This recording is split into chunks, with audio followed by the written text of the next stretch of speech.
So we've come to the end of the GDPR Summit here in London, Bishopsgate. The best questions that I actually got asked though was what's the hardest part of the role of being a data protection officer, and for me that's independence. So you have to have an organisation that trusts in you and believes in you and believes in the role of the DPO and is going to allow you to do the things that you need to do, because if you haven't got that, then essentially you can't do the job at all. Also, some really great stuff came out of the HR work stream. There's not usually I go to one of these things and there's anything to do with HR. Just been listening to Emma Burns, as I say, she was on the panel going through some employee monitoring side of things, what you can and can't do in terms of employee monitoring. There was some really fascinating stuff coming out there. People are even using facial recognition so they can assess whether they think people are lying or whether people aren't lying. The key takeaways from that for me were, if you're monitoring somebody for a specific purpose and then you find out that during that monitoring that they've done something else, you can't use that against them unless it's something incredibly serious.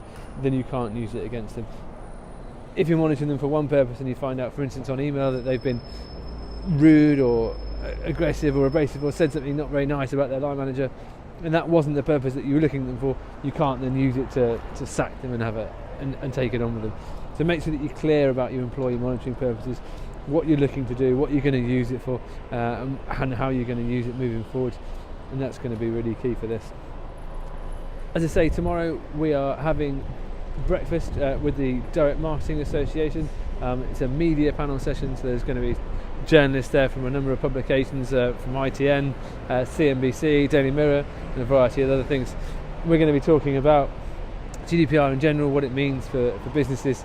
So that's going to be a really, really fascinating session. I've never done that before. Obviously, as always, we'll let you know how we get on, and hopefully there'll be some interesting insights from that. So here we are going down in the lift from the Duck and Waffle. We've had a really interesting session with the DMA. It's really, really good conversation about the GDPR, what it means for business, how businesses are going to implement it, and hopefully some of that stuff is going to get reported out into the press, and we'll get some good feedback from that. I'm going to head back into the office for the rest of the week. There's some really exciting stuff going on the programme, so I'm looking forward to share that with you, and we'll give you an update later on. Okay, so we're back in the office now. We've had a couple of days in London doing some things as we've already talked about.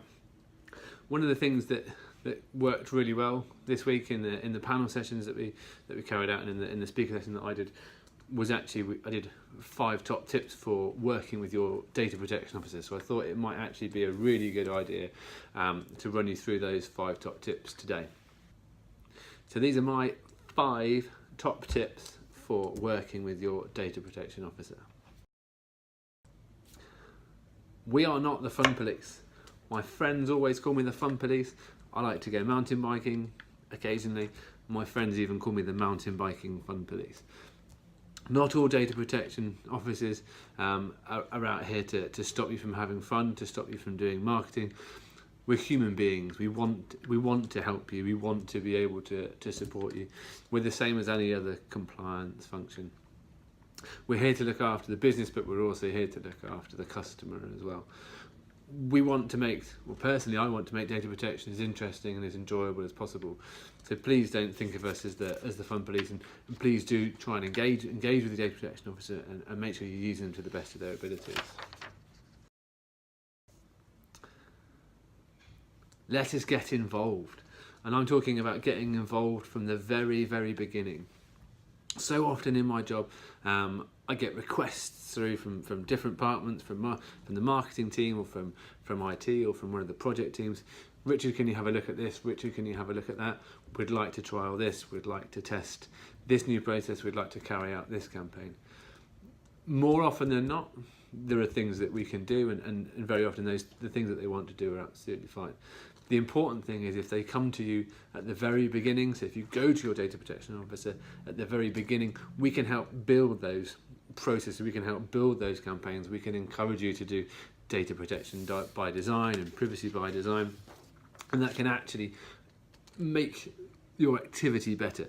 We don't want to say no to something, but it's a lot easier for us to give you good advice and to make sure those activities are running well if we can be involved from the very start.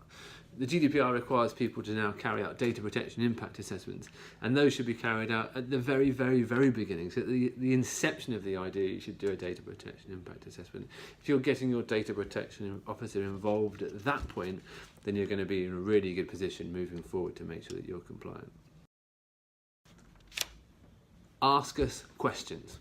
There is no such thing in this world as a stupid question. You can ask my 5-year-old daughter, all she ever does is ask questions. She gets answers. From those answers, generally she has more questions, but she gets answers. The more questions you ask, the more answers you're going to get. It then becomes a conversation. It then becomes knowledge sharing. And knowledge sharing in this role is incredibly important.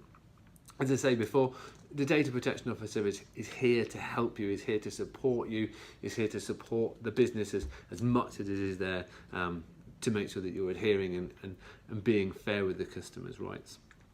If you have a question, if you're not sure about something, if you don't know what you're doing, if you don't know if it's going to have an impact on the business, or you don't know how to handle it, it doesn't matter. Come and ask us. We're happy to answer questions, and if we don't know the answer straight away, then we can go and find out.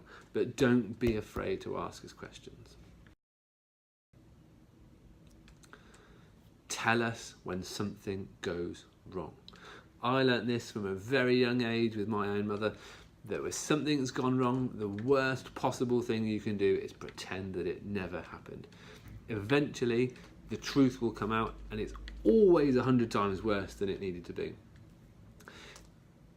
If something happens, even if it's something small, the first thing you should do is tell your data protection officer.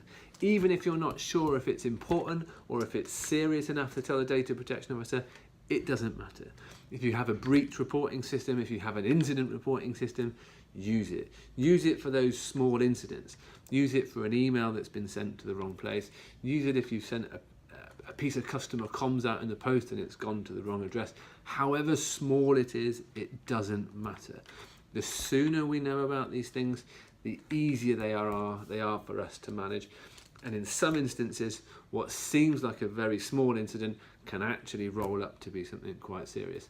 So the sooner we know about it, the better. My number one top tip for working with your data protection officer is trust. You have to trust the person that's in the role. If your business has taken the decision to employ a data protection officer, either on a voluntary basis or because they need to do it as part of the regulations, then you have to trust that individual. From my perspective, I want the business to be a success. I want it to be a commercially viable organisation. I don't want to get in the way of innovation. I don't want to get in the way of the way the business operates, but I do want to make sure that we're operating fairly and we're operating with the rights and freedoms and interests of our customers in mind.